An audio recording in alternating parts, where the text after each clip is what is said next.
بسم اللہ الرحمن الرحیم۔ السلام علیکم معزز ناظرین، پیارے اسلامی بھائیوں اور بہنوں، بہت سارے لوگ بڑی محبت سے تہجد کی نماز پڑھتے ہیں اور ساتھ ہی ساتھ نادانی میں یہ 3 غلطیاں بھی کرتے ہیں جن کی وجہ سے ان کی عظیم تہجد کی نماز بارگاہ الہی میں قبول نہیں ہوتی۔ بہت سے لوگ نماز تہجد تو سالوں سے پڑھ رہے ہیں اور بڑی پابندی کے ساتھ تہجد کی نماز پڑھتے ہیں، لیکن افسوس کہ اکثر لوگ یہ 3 غلطیاں بھی ساتھ کرتے ہیں جن کی وجہ سے ان کی تہجد کی نماز قبول نہیں ہوتی۔ ذرا سوچئے کہ آپ پورا دن گھر کے کام کاج کرتے ہیں، اپنی دنیاوی مصروفیات میں مصروف رہتے ہیں، پھر تھک ہار کر آپ رات کو سکون کی نیند سو گئے، لیکن پھر اللہ کی محبت میں رات کے 1 پہر آپ اٹھے، آپ نے اپنی پیاری نیند کو قربان کیا، نرم اور گرم بستر کو چھوڑا، ٹھنڈے پانی سے وضو کیا، اللہ کے سامنے مصلی بچھایا اور اب آپ تہجد کی نماز ادا کر رہے ہیں۔ لیکن اگر ساتھ ہی ساتھ یہ 3 غلطیاں بھی آپ کر رہے ہیں تو یاد رکھیے گا کہ آپ کی تہجد کی نماز قبول نہیں ہوگی اور آپ کو اس کا کچھ خاص فائدہ حاصل نہیں ہوگا، بلکہ آپ کی تمام محنت ضائع جاری جائے گی۔ اس لیے ضروری ہے کہ آپ پہلے یہ 3 غلطیاں درست کریں، یہ 3 غلطیاں صحیح کریں، اس کے بعد پھر آپ پورے اطمینان سے تہجد کی نماز ادا کریں۔ یاد رکھیے کہ یہ کوئی عام نماز نہیں ہے، یہ وہ عظیم نماز ہے جس کے بارے میں میرے اور آپ کے آقا مولا تاجدار مدینہ صلی اللہ علیہ وآلہ وسلم نے ارشاد فرمایا کہ فرض روزوں کے بعد سب سے افضل روزے محرم کے ہیں، اور فرض نماز کے بعد سب سے افضل نماز رات کی نماز یعنی کہ تہجد کی نماز ہے، اور حقیقت تو یہی ہے کہ تہجد کی نماز ادا کرنے والا اللہ کا محبوب ہو جاتا ہے۔ اللہ رب العالمین اسے بہت زیادہ پسند فرماتا ہے۔ آقا کریم علیہ السلام نے ایک ایمان افروزہ حدیث میں ارشاد فرمایا کہ 3 لوگ ایسے ہیں جنہیں اللہ رب العالمین دیکھ کر اپنی شان کے مطابق مسکراتا ہے۔ صحابہ کرام نے عرض کیا اور پوچھا گیا کہ یا رسول اللہ صلی اللہ علیہ وآلہ وسلم، وہ 3 خوش قسمت لوگ کون ہیں جنہیں رب ذوالجلال دیکھ کر اپنی شان کے مطابق مسکراتا ہے؟ تو میرے پیارے آقا کریم صلی اللہ علیہ وآلہ وسلم نے ارشاد فرمایا، نمبر 1 جہاد کے لیے اپنی صفوں کو درست کرنے والا، نمبر 2 پھر نماز کے لیے صفوں کو درست کرنے والا، اور نمبر 3 پر وہ خوش و قسمت انسان جو رات کی تنہائی میں تہجد کی نماز ادا کرنے والا ہے۔ یاد رکھیے کہ تہجد کی نماز پڑھنے والا مستجب دعوت بن جاتا ہے، اس کی دعائیں مستجب ہوتی ہیں، اس کی دعائیں اللہ کے ہاں فوراً قبول ہوتی ہیں۔ اللہ کے نبی صلی اللہ علیہ وآلہ وسلم نے ارشاد فرمایا کہ رات کے آخری تہائی حصے میں اللہ رب العالمین آسمان دنیا میں نزول اجالا فرماتا ہے اور اعلان کیا جاتا ہے کہ رب کی طرف سے ہے کوئی کہ مجھ سے مانگنے والا میں اسے عطا کروں، کوئی رزق مانگنے والا، کوئی بیماری سے شفا مانگنے والا ہے، کوئی اپنے گناہوں کی معافی مانگنے والا۔ اس بابرکت وقت میں جو شخص تہجد کی نماز ادا کرتا ہے اور پھر عاجزی سے اللہ کے حضور ہاتھ اٹھاتا ہے، وہ جو کچھ مانگتا ہے اللہ اسے عطا فرماتا ہے۔ یہی تہجد کی نماز اللہ رب العالمین کو بہت زیادہ پسند ہے۔ یہ اتنی فضیلت والی اور اتنی برکت والی نماز ہے، تو جب آپ یہ نماز ادا کریں گے تو ان 3 مہلک غلطیوں سے آپ ضرور بچیں۔ یہ 3 غلطیاں پہلے آپ صحیح کریں، اس کے بعد پھر تہجد کی نماز ادا کریں گے تو آپ کو اس حقیقی برکات حاصل ہوں گے، اس کے بے شمار فوائد اور اس کی عظیم فضائل آپ کو حاصل ہوں گے، اور آپ کی ہر دعا قبول ہوگی جو مانگیں گے، اللہ کریم عطا فرمائے گا۔ اب وہ کون سی 3 غلطیاں ہیں؟ میری آپ سے دلی گزارش ہے کہ اس ویڈیو کو آپ نے مکمل دیکھیے گا تاکہ کوئی بات رہ نہ جائے۔ نمبر 1 پر ہے تکبر، یعنی تہجد پڑھنے کے بعد دل میں یہ تکبر کرنا کہ میں دوسروں سے افضل ہوں، یا میں تو تہجد گزار ہوں، میں تو بڑی پابندی کے ساتھ تہجد پڑھتا یا پڑھتی ہوں، جبکہ وہ دوسرا تو تہجد نہیں پڑھتا، اس لیے وہ تو مجھ سے افضل نہیں ہے۔ یاد رکھیے کہ ایسا تکبر اور غرور کرنا اللہ کو سخت ناپسند ہے۔ نبی کریم صلی اللہ علیہ وآلہ وسلم نے سخت تنبیہ کرتے ہوئے ارشاد فرمایا کہ جس کے دل میں رائی کے دانے برابر بھی تکبر ہوگا وہ جنت میں داخل نہیں ہوگا۔ جس کے دل میں رائی کے دانے برابر بھی غرور اور تکبر ہوا، اللہ رب العالمین اسے ہرگز جنت میں داخل نہیں فرمائے گا۔ اسی طرح حدیث قدسی میں ارشاد فرمایا کہ اللہ تبارک و تعالیٰ فرماتے ہیں کہ تکبر میری چادر ہے اور عظمت میری اوڑھنی ہے، تو جو شخص میری ان اوصاف کے مقابلے میں تکبر کرے گا میں اسے جہنم کی آگ میں داخل کروں گا۔ یہ روایت صحیح مسلم میں موجود ہے، تو ثابت ہوا کہ نمبر 1 پر تکبر سے بچنا ہے۔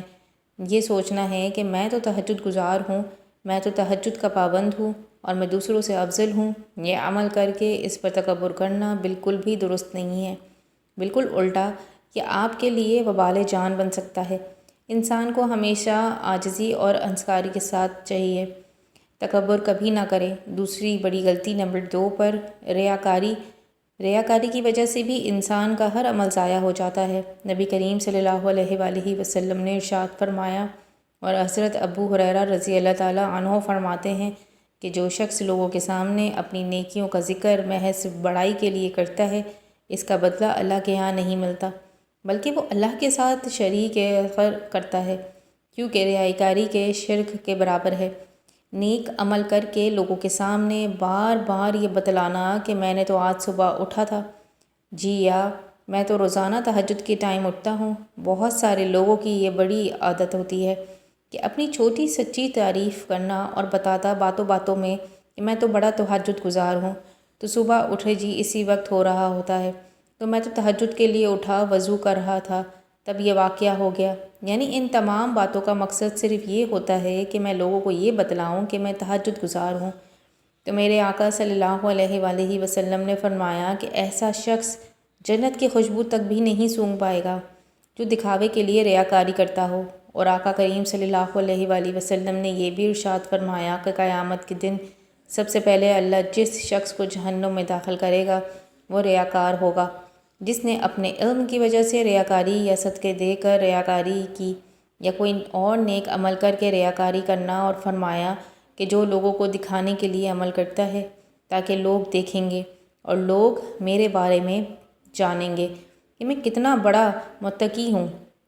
میں کتنا بڑا نمازی ہوں، میں کتنا پرہیزگار ہوں، تو یہ سب برباد ہے۔ ہاں، اگر آپ کی نیت یہ ہے کہ لوگوں کو نیکی کی ترغیب دلانے کے لیے کہیں گے کہ میں تہجد پڑھتا ہوں، آپ بھی پڑھا کریں، یا میں نماز پڑھتا یا پڑھتی ہوں، آپ بھی پڑھا کریں، تو یہ ایک الگ بات ہے اور جائز ہے۔ لیکن اگر آپ کی نیت میں یہ ہے کہ لوگ یہ جانیں کہ میں تہجد گزار ہوں، متقی ہوں، پرہیزگار ہوں، تو لوگ میری عزت کریں گے، مجھے اچھا جانیں گے، میری تعریفیں کریں گے اور مجھے سب سے افضل جانیں گے، تو یہ یاد رکھیے گا کہ یہ ریاکاری عمل میں شامل ہے، اور عمل میں ریاکاری کرنا شرک کے مترادف ہے، کیونکہ آپ نے اللہ کے بجائے لوگوں کو دکھانے کے لیے عمل کیا۔ جو شخص لوگوں کو دکھانے کے لیے عمل کرتا ہے تو قیامت کے دن اللہ اسے ذلیل اور خوار کر کے ارشاد فرمائے گا کہ اے ریاکار، دیکھ تو نے دنیا میں کیا لیا ہے اور آج یہاں کیا حاصل کیا ہے۔ جب وہ اپنے عمل کی طرف دیکھے گا تو اس کا سارا نیک عمل ضائع ہو چکا ہوگا۔ اس لیے ہمیں ریاکاری سے ہر حال میں بچنا چاہیے۔ عمل کر کے بھی دل میں عاجزی، انکساری ہونی چاہیے۔ اپنے آپ کو کبھی بھی یہ ظاہر نہ کریں کہ میں تہجد گزار ہوں، یا میں بہت بڑا متقی اور پرہیزگار ہوں، یا میں تو 5 وقت کے نمازی ہوں اور صوم و صلوات کا پابند ہوں۔ یہ ریاکاری اور لوگوں کے سامنے دکھلاوا کرنا عمل کو ضائع کر دیتا ہے۔ ایسا شخص جنت تو کیا، جنت کی خوشبو تک کو بھی نہیں سونگھ پائے گا۔ آقا کریم صلی اللہ علیہ وآلہ وسلم کی ایک اور دوسری حدیث پاک کا مفہوم ہے کہ 500 سال کے مسافت اور دوری پر جنت کی خوشبو آ رہی ہوگی، یعنی جنتی جب جنت میں جانے لگیں گے تو 500 سال پہلے ہی انہیں جنت کی خوشبو آنا شروع ہو جائے گی، مگر ریاکار جو ہے وہ اتنی دور سے بھی جنت کی خوشبو حاصل نہیں ہوگی۔ اور نمبر 3 پر جو غلطی ہے وہ وقت کا مسئلہ ہے۔ بہت سارے لوگ تہجد کی نماز تو ادا کرتے ہیں، لیکن تہجد کی نماز کا جو اصل وقت ہے وہ اس وقت میں ادا نہیں کرتے، بلکہ تہجد کی نماز کا وقت گزرنے کے بعد تہجد کی نماز پڑھتے ہیں۔ اصل میں بہت سارے لوگوں کو یہ صحیح طرح معلوم ہی نہیں ہے کہ تہجد کی نماز کا وقت کب سے شروع ہوتا ہے اور کب تک ہوتا ہے، اور ہمیں کب تہجد کی نماز پڑھنی چاہیے۔ اس کا سب سے افضل وقت کون سا ہے؟ بس وہ رات کو کسی بھی وقت اٹھتے ہیں اور تہجد پڑھنا شروع کر دیتے ہیں۔ وہ اپنی طرف سے یہ سمجھتے ہیں کہ یہ تہجد کا وقت ہے، جبکہ حقیقت میں وہ تہجد کا وقت نہیں ہوتا، جس کی وجہ سے ان کی نماز سرے سے نہیں ہوتی۔ خوب اچھی طرح یاد رکھیے گا کہ تہجد کی نماز کا وقت عشاء کے فرض پڑھ لینے کے بعد ہی شروع ہو جاتا ہے۔ اب عشاء کے بعد سے لے کر رات کے کسی بھی پہر آپ اٹھ کر تہجد کی نماز ادا کر سکتے ہیں، لیکن اس کا وقت کب ختم ہوتا ہے یہ جاننا بہت ضروری ہے۔ تہجد کا وقت طلوع فجر کے ساتھ ہی ختم ہو جاتا ہے، یعنی جیسے ہی فجر کی نماز کا وقت شروع ہوگا تہجد کی نماز کا وقت مکمل طور پر ختم ہو گیا۔ اب اکثر لوگوں کو دیکھا جاتا ہے کہ وہ گھڑی یا نماز کا ٹائم ٹیبل نہیں دیکھتے کہ کہیں فجر کا وقت تو نہیں شروع ہو گیا، بلکہ وہ صرف یہ دیکھتے ہیں کہ ابھی مسجد میں اذان ہوئی ہے یا نہیں ہوئی۔ اگر اذان ہونے میں 10-5 منٹ رہتے ہیں تو وہ جلدی جلدی تہجد کی نماز پڑھنا شروع کر دیتے ہیں، حالانکہ اذان تو طلوع فجر ہونے کے بعد ہوتی ہے، اور خاص طور پر پاکستان اور ہندوستان میں تو اکثر مقامات پر ایسا ہوتا ہے کہ اذان فجر کا وقت شروع ہونے کے آدھے گھنٹے بعد ہی، یعنی 30 منٹ یا 40 منٹ فجر کی نماز کا وقت داخل ہونے کے بعد ہی کہی جاتی ہے۔